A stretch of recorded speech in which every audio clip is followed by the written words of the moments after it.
তোমার জন্য নিজেকে পাল্টাতে পাল্টাতে আমি এক মরা নদীতে পরিণত হয়েছি।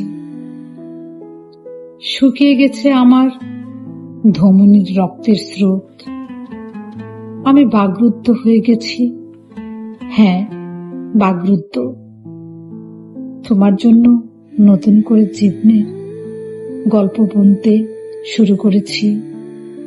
কবিতা লিখি, তাও শুধুই তোমার জন্য, তোমাকে খুশি রাখার জন্য। তোমার পছন্দের নীল শাড়ি, নীল টিপ, রেশমি চুড়ি পরি, খোপায় হলুদ গাদা গুজে সাজগোজ করি, ড্রেসিং টেবিলের সামনে দাঁড়িয়ে নিজেকে নিখুঁতভাবে গড়ে তুলি।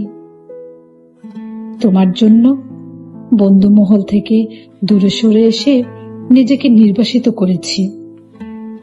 একাকিত্বের দ্বীপে তোমার জন্য আমার ছোটবেলার সহপাঠী সোহমের সাথে সম্পর্ক ছেদ করে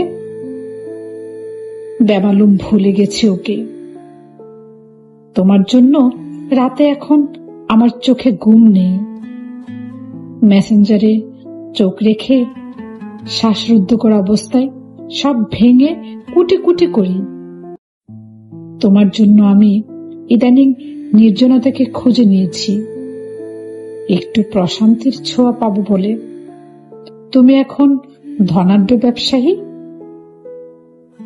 অডেল টাকা পয়সা, তোমার বান্ধবীর অভাব নেই। তুমি কি বুঝতে পারো না আমাকে? অভিনেতার মতো কেন ভুলে যেতে চাইছো আমাদের অতীত? কেন দলিত মথিত করতে চাইছো আমাদের ভালোবাসা? অস্বীকার করতে চাইছো আমাদের সম্পর্ক? আমি তোমার অতীত হয়ে থাকতে চাইনি, তোমার বর্তমান হয়ে থাকতে চাই। শুধু একবার বলো, তুমি এখনো মনে রেখেছো আমাকে? তোমার জন্য অপেক্ষা করব আমৃত্যকাল।